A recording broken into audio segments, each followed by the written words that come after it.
السلام علیکم ناظرین، اس ایپیسوڈ کی شروعات میں ہم دیکھتے ہیں بورسا میں خواتین شہزادی اسپورچا کو تیار کر رہی ہوتی ہیں۔ آئینہ اس کے سامنے رکھ کے اعراز آئینے کے سامنے کھڑے ہو کر کہتی ہے، خدا کی قسم میں نے اس سے پہلے اتنی خوبصورتی کبھی نہیں دیکھی۔ شہزادی اسپورچا، دیکھیں تو ہمارے کپڑے آپ پر کتنے جچ رہے ہیں، ذرا خود کو دیکھیں تو آپ مان جائیں گی کہ میں ٹھیک کہہ رہی ہوں۔ آپ نے اپنے بازنطینی کپڑوں سے اپنی ساری خوبصورتی چھپا رکھی تھی۔ پاس کھڑی دوسری خاتون کہتی ہے، ان کا چہرہ چاند جیسا ہے۔ پاس سے گزرتے ہوئے نیلوفر بھی انہیں دیکھنے لگ جاتی ہے۔ شہزادی اسپورچا بھی اپنے آپ کو اس لباس میں دیکھ کے کافی زیادہ متاثر ہوتی ہے۔ وہ آئینے میں اپنے آپ کو دیکھ رہی ہوتی ہے کہ نیلوفر کمرے میں داخل ہوتی ہے اور خواتین کو وہاں سے بھیج دیتی ہے۔ پھر اسپورچا سے کہتی ہے، میں یہاں دیکھنے آئی تھی کہ آپ کو کسی چیز کی ضرورت ہے، لیکن آپ کافی خوش لگ رہی ہیں۔ جواباً شہزادی اسپورچا کہتی ہے، آج میرا موت سے آمنا سامنا ہوا ہے نیلوفر خاتون، تو اس لیے اب زندہ رہنا میرے لیے زیادہ قیمتی ہو گیا ہے۔ نیلوفر اس سے کہتی ہے، صحیح کہا، آپ ہمارے سلطان کا جتنا بھی شکریہ ادا کریں کم ہے جو انہوں نے آپ کے لیے کیا، انہوں نے آپ کو پھر سے بچایا۔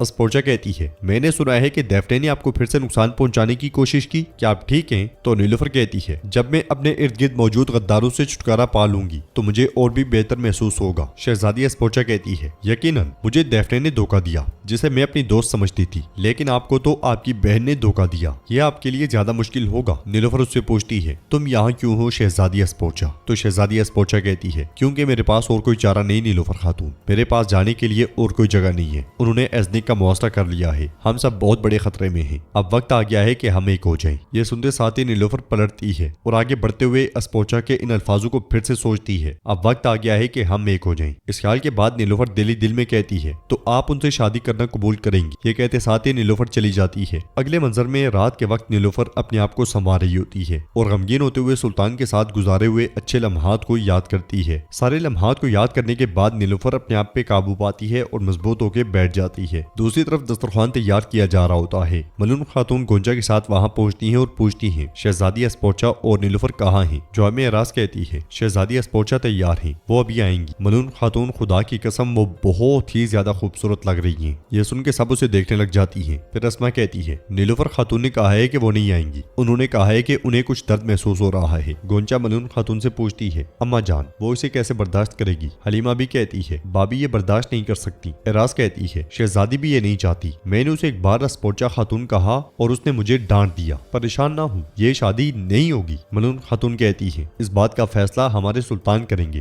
ہم نہیں۔ اور حلیمہ تم اپنی زبان قابو میں رکھو۔ اسما، نیلوفر خاتون کے لیے کھانا تیار کرو اور ان کے کمرے میں لے جاؤ، وہ امید سے ہیں، اگرچہ انہیں اپنی پرواہ نہیں ہے مگر پھر بھی اپنے بچے کی پرواہ کرنی چاہیے۔ اسما کے جاتے ساتھ ہی شہزادی اسپورچا وہاں داخل ہوتی ہے۔ ملون خاتون اسے خوش آمدید کہتی ہے اور شہزادی ان کے ساتھ دسترخوان پہ بیٹھ جاتی ہے۔ وہ سب کھانا کھانا شروع کر دیتی ہے۔ گونجا شہزادی سے کہتی ہے، اللہ کرے آپ جلد بہتر محسوس کریں، میں نے سنا ہے کہ آپ موت کے منہ سے بچ نکلی ہیں۔ جواب میں شہزادی کہتی ہے، فاطمہ خاتون اور آپ کے بہادر جانثاروں کی بدولت انہوں نے اپنی جانوں پر کھیل کر مجھے بچایا، میں ان کی شکر گزار ہوں۔ اعراز کہتی ہے، ہمارے سلطان ان سب میں سب سے زیادہ بہادر تھے، انہوں نے آپ کو بچانے کے لیے اپنی جان خطرے میں ڈالی۔ فاطمہ کہتی ہے، یہ ہمارا فرض تھا۔ شہزادی آپ ایزنک کھو چکی ہیں، اب آپ کیا کریں گی؟ حلیمہ ایک دم سے پوچھتی ہے، آپ اپنے بابا کے پاس کب جائیں گی؟ تو اسپورچا کہتی ہے، حلیمہ خاتون میں واپس نہیں جاؤں گی، میں رکوں گی اور لڑوں گی، چاہے کچھ بھی ہو جائے میں ایزنک واپس لوں گی۔ ملون خاتون کہتی ہے، ہم نے شہنشاہ کی خواہش کے بارے میں سنا ہے، اس بارے میں آپ کی کیا رائے ہے میری بیٹی؟ تو اسپورچا کہتی ہے، مجھے نہیں معلوم ملون خاتون، میں وہ سب کروں گی جو میرے بس میں ہے اپنی ریاست کی حفاظت کے لیے۔ میرے والد اور اورحان بے ہی فیصلہ کریں گے کہ اب کیا ہوگا۔ دوسری طرف سلطان بھی محمد اور باقیوں کے ساتھ بیٹھے کھانا کھا رہے ہوتے ہیں اور وہ محمد سے کہتے ہیں، ہمیں شکست دینے کے لیے بازنطینیوں کے ساتھ تمہارا اتحاد بھی کافی نہیں تھا، کیونکہ اگر کافی ہوتا تو گیملک اس وقت میرے قبضے میں نہ ہوتا۔ محمد پوچھتا ہے، مجھے تم نے بورسا کیوں بلایا؟ تم ہم سے کیا چاہتے ہو؟ بتاؤ مجھے۔ سلطان کہتے ہیں، ہم سے نہیں، تم سے۔ محمد پوچھتا ہے، آخر کیا وجہ ہے کہ تم مجھے دوسروں سے مختلف سمجھتے ہو؟ سلطان کہتے ہیں، کیونکہ ان سب میں تمہارا ذہن سب سے زیادہ تیز ہے اور سب سے اہم بات صرف تم ہی واحد شخص ہو جس میں ضمیر نام کی کوئی چیز باقی ہے، چاہے وہ قطرہ بھر ہی کیوں نہ ہو۔ محمد کہتا ہے، تم نے ہمیں بلایا اور ہم آگے، تم نے ہمیں اپنے دسترخوان پر بٹھایا، کیا تمہارا ارادہ کھانا کھلانے کا نہیں بلکہ ہماری توہین کرنے کا ہے؟ اورحان بے؟ سلطان کہتے ہیں، توہین تو وہ ہے جس سے اناطولیہ میں ہمارے بھائی گزر رہے ہیں، مجھے خبر ملی ہے کہ تیمورتاش اور الخانیوں کے درمیان کھلی جنگ چھڑ چکی ہے۔ بوران کہتا ہے، اندرونی محاذ پھیل چکا ہے، ترکمانوں کی سرزمین اناطولیہ آگ کے علاؤ میں تبدیل ہو چکی ہے۔ سلطان کہتے ہیں، جبکہ ہم متحد ہو کر منگولوں کو ان زمینوں سے نکال سکتے تھے، تم نے پھر بھی میرے خلاف ایک محاذ کھول رکھا ہے۔ محمد کہتا ہے، میں اناطولیہ انتولیا کی صورتحال سے بے خبر تھا۔ سلطان کہتے ہیں مگر اب تم باخبر ہو چکے ہو، اپنا فیصلہ کرو، اس سے پہلے کہ میرے سپاہیوں کا خون تمہارے ہاتھوں پر لگے تم اس غلطی سے پیچھے ہٹ سکتے ہو۔ محمد کہتا ہے کیا تم مجھ سے اپنی اتحادیوں سے منہ موڑنے کا کہہ رہے ہو؟ توران کہتا ہے انہوں نے اپنا انجام خود لکھ دیا ہے۔ علاؤالدین کہتا ہے جب ہم کوتاہیاں آئی تھی تو تم نے ہمیں مارنے کی کوشش کی تھی، لیکن ہم پھر بھی تمہیں ایک آخری موقع دینا چاہتے تھے، آؤ الخانیوں کے خلاف متحد ہو جائیں محمد بے۔ سلطان کہتے ہیں تم نے میرے سرداروں کی بات سن لی، اب اپنا فیصلہ کرو۔ محمد کہتا ہے اگر تم اب میرے ساتھ اتحاد کر لیتے ہو تو کل کو تم میری زمینوں پر قبضہ کرنا شروع کر دو گے اور ہاں میں اس کی اجازت نہیں دوں گا۔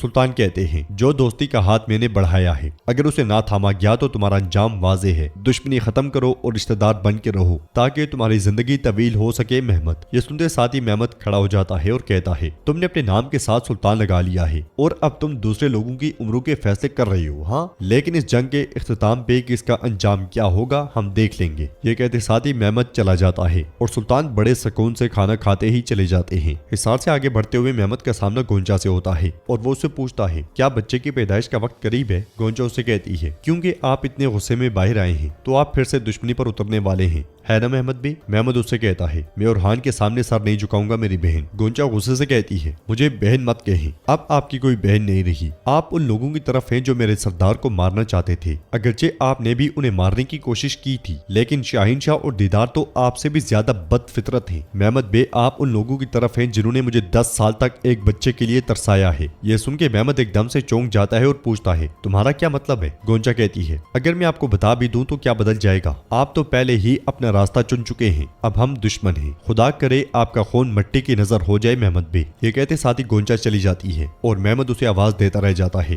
اندر ایورانوس سلطان سے کہتا ہے ان زمینوں کی نجات کے لیے آپ اپنے دشمنوں کو بھی ایک آخری موقع دیتے ہیں۔ سلطان کہتے ہیں ہم ایسا صرف ان کے لیے کرتے ہیں جن میں ہمیں کوئی امید نظر آتی ہے، بالکل تمہاری طرح۔ ایورانوس کہتا ہے اگر اناتولیا میں آپ جیسی وسیع سوچ رکھنے والے چند اور لوگ ہوتے تو جنگیں کب کی ختم ہو چکی ہوتی۔ سلطان کہتے ہیں ہماری یہ سوچ اللہ تعالیٰ کی عطا کردہ ایک نعمت ہے، ہماری تمام تر کوششیں صرف دین اسلام کو پھیلانے اور ترکوں کو ایک ریاست کے پرچم تلے متحد کرنے کے لیے ہیں۔ اب اس مقصد کے لیے تمہارا فرض ان احمقوں کے خلاف ہماری فوج کو تیار کرنا ہے۔ برہان کہتا ہے ہم شاہین شاہ کو اس کی غداری کی اور دمیر خان کو اس کی مکاری کی اللہ کے حکم سے سب سے باری قیمت چکانے پہ مجبور کریں گے۔ توران کہتا ہے محمد بے کے بارے میں کیا حکم ہے میرے سلطان؟ شامل کہتا ہے اگر وہ ان کی صفوں سے الگ نہیں ہوتا تو شاہین شاہ اور دمیر خان کے ساتھ مل کر وہ ہماری فوج کو مشکل میں ڈال سکتا ہے۔ سلطان کہتے ہیں مجھے امید ہے کہ وہ اپنی غلطی سے باز آ جائے گا ورنہ اس کا انجام بھی انہی کی طرح ہوگا۔ علاؤالدین کے علاوہ سلطان باقی سب کو بھیج دیتے ہیں۔ علاؤالدین کہتا ہے مجھے تشویش اس بات کی ہے بھائی کہ سردوں پر یہ اقتدار کی جنگ آسانی سے ختم نہیں ہوگی۔ سلطان کہتے ہیں تم ٹھیک کہہ رہے ہو علاؤالدین، کراسی اغلو درمیان اغلو کے ساتھ معاہدہ کیے بغیر ہم یہ جنگ نہیں جیت سکتے۔ علاؤالدین کہتا ہے ہمیں اس کے لیے مضبوط اتحادیوں کی ضرورت ہے، میرا مطلب ہے کہ شہنشاہ کے ساتھ ایک معاہدہ ناگزیر ہے، ہم سب کو شادی کی اس شرط کے بارے میں بھی معلوم ہے، بتائیں آپ کا فیصلہ کیا ہے؟ یہ سن کے سلطان علاؤالدین کو دیکھنے لگ جاتے ہیں۔ اگلے منظر میں ہم دیکھتے ہیں کہ گونچا علاؤالدین کو تیار کر رہی ہوتی ہے اور کہتی ہے وہ دن آ گیا ہے میرے علاؤالدین۔ علاؤالدین کہتا ہے صحیح کہا میری گونچا، وہ دن آ گیا ہے، جنہوں نے ہمارے پیدا نہ ہونے والے بچوں کو مارا وہ اپنے کی قیمت چکائیں گی۔ گونچا کہتی ہے مجھے اب بھی یقین نہیں آتا کہ کوئی انسان کسی دوسرے انسان کے ساتھ ایسا کیسے کر سکتا ہے۔ علاؤالدین کہتا ہے وہ انسان نہیں ہے میری گونچا، صرف شیاطین ہی ایسا کر سکتے ہیں۔ گونچا کہتی ہے مجھے بتاؤ کون سا انتقام میرے دل کی اس آگ کو بجھا سکتا ہے؟ تو علاؤالدین اسے کہتا ہے آج انتقام کا دن نہیں ہے، آج انصاف کا دن ہے خاتون، یقیناً وہ اپنے کیے کی سزا پائیں گے۔ گونچا کہتی ہے محتاط رہنا علاؤالدین۔ ساتھ ہی علاؤالدین چلا جاتا ہے اور گونچا اسے دعا دیتے ہوئے کہتی ہے میرے اللہ ان کی زندگی ہمارے لیے محفوظ رکھنا، ان کے لیے راستے کھول دے، ان کی تلوار کو ہمیشہ تیز رکھنا، میرے اللہ دشمن کو کبھی جیتنے نہ دینا، آمین آمین۔ تو ناظرین اس کے ساتھ یہ ایپیسوڈ بھی اختتام پذیر ہوتی ہے۔ ویڈیو پسند آئے تو لائک کر دیں، شیئر کر دیں، سبسکرائب نہیں کیا ہوا تو سبسکرائب کر دیں گے، ساتھ ساتھ گھنٹی والا آئیکن کو دبانا مت بھولیں۔ ملتے ہیں انشاءاللہ نیکسٹ ویڈیو میں، تب تک کے لیے رکھیں اپنا اور اپنے کو بہت زیادہ خیال۔ اللہ نگہبان۔